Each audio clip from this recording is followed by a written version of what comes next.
en la madrugada del 30 de junio de 1908. Algo atravesó el cielo de Siberia con una fuerza tan devastadora que podría haber borrado una ciudad entera del mapa, y sin embargo, no dejó ningún cráter. Lo que estás a punto de descubrir es uno de los fenómenos más perturbadores del siglo XX. Un evento tan violento que sus ondas sísmicas dieron la vuelta al mundo, registradas en estaciones científicas desde Europa hasta América. Esto está basado en hechos reales documentados, testimonios de quienes lo vivieron y expediciones que tardaron años en alcanzar la zona del impacto. Porque lo que sucedió en las profundidades de la taiga siberiana desafió durante décadas toda explicación lógica. Aquella mañana, los habitantes de la región del río Tunguska, en el centro de Siberia, despertaron a una rutina que parecía completamente normal. Pastores evenki guiaban sus rebaños de renos entre los bosques densos de coníferas. El cielo estaba despejado, el aire quieto. Eran poco más de las 7 de la mañana hora local cuando el horizonte comenzó a brillar con una intensidad antinatural. Testigos que se encontraban a cientos de kilómetros de distancia reportaron haber visto una columna de luz azulada cruzando el firmamento de norte a sur. No era un relámpago, no era el sol, era algo que se movía, algo que dejaba tras de sí un rastro luminoso tan potente que parecía dividir el cielo en dos. Algunos lo describieron como una bola de fuego, otros como un segundo sol cayendo hacia la tierra. El brillo era tan cegador que muchos tuvieron que cubrirse los ojos. Y entonces ocurrió. A las 7:14 minutos de la mañana, una explosión de magnitud inimaginable sacudió la región. La onda expansiva fue tan brutal que derribó a un hombre que se encontraba en el porche de su casa a más de 60 kilómetros del epicentro. Las ventanas estallaron en pedazos en poblados situados a casi 500 kilómetros de distancia. En la estación de tren de Banavara, el asentamiento más cercano, los rieles vibraron como si un tren invisible estuviera pasando a toda velocidad. La gente corrió despavorida a las calles, convencida de que el fin del mundo había llegado. El comerciante Semyon Semenov, que vivía en Banavara, estaba sentado en los escalones de su casa cuando sintió una oleada de calor abrasador golpear su rostro. Según su propio testimonio, el calor era tan intenso que creyó que su camisa se estaba incendiando.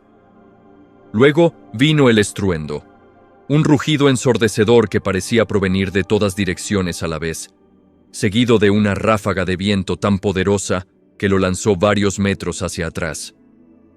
Cuando pudo incorporarse, vio cómo los árboles se doblaban como si fueran tallos de hierba bajo una tormenta imposible. Pero Semenov tuvo suerte. Estaba lo suficientemente lejos.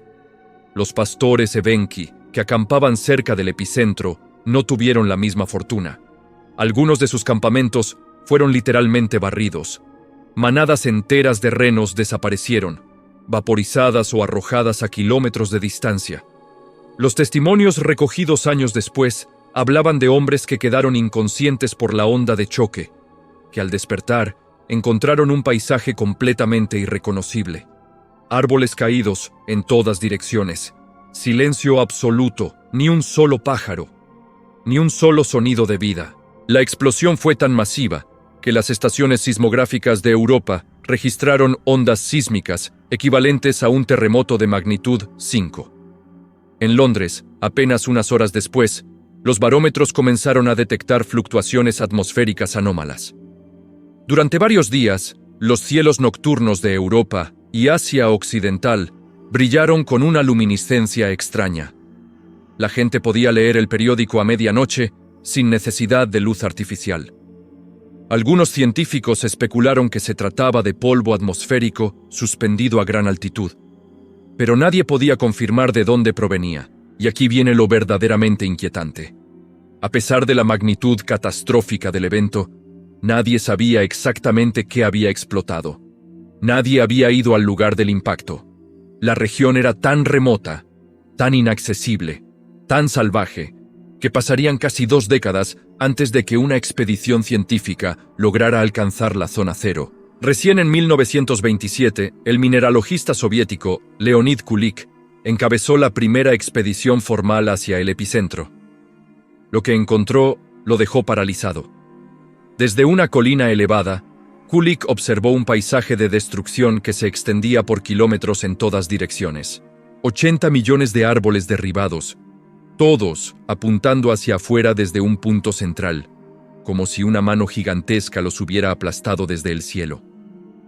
El patrón era radial, casi perfectamente simétrico. Los troncos yacían en el suelo como cerillas quemadas, orientados en dirección opuesta al epicentro. Kulik avanzó hacia el centro esperando encontrar un cráter masivo. Estaba convencido de que un meteorito de hierro había impactado la Tierra. Buscó durante semanas, excavó, tomó muestras, entrevistó a los pocos testigos que aún vivían en la zona. Pero no encontró absolutamente nada.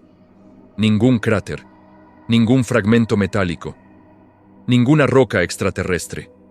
Solo árboles carbonizados y un silencio sepulcral.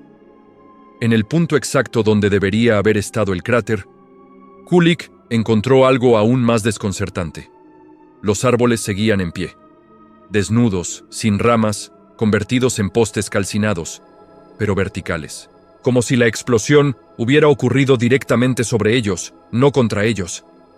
Esto sugería algo que desafiaba toda lógica. La explosión no había impactado el suelo, había detonado en el aire. Las expediciones posteriores confirmaron esta hipótesis aterradora. Análisis científicos determinaron que la explosión había ocurrido a una altitud de entre 5 y 10 kilómetros sobre la superficie. La potencia estimada era equivalente a entre 10 y 15 megatones de TNT. Para poner esto en perspectiva, eso es casi 1000 veces más potente que la bomba atómica lanzada sobre Hiroshima. Si ese objeto hubiera explotado sobre una ciudad, habría dejado de existir en cuestión de segundos. Pero entonces surgió la pregunta que ha obsesionado a científicos durante más de un siglo.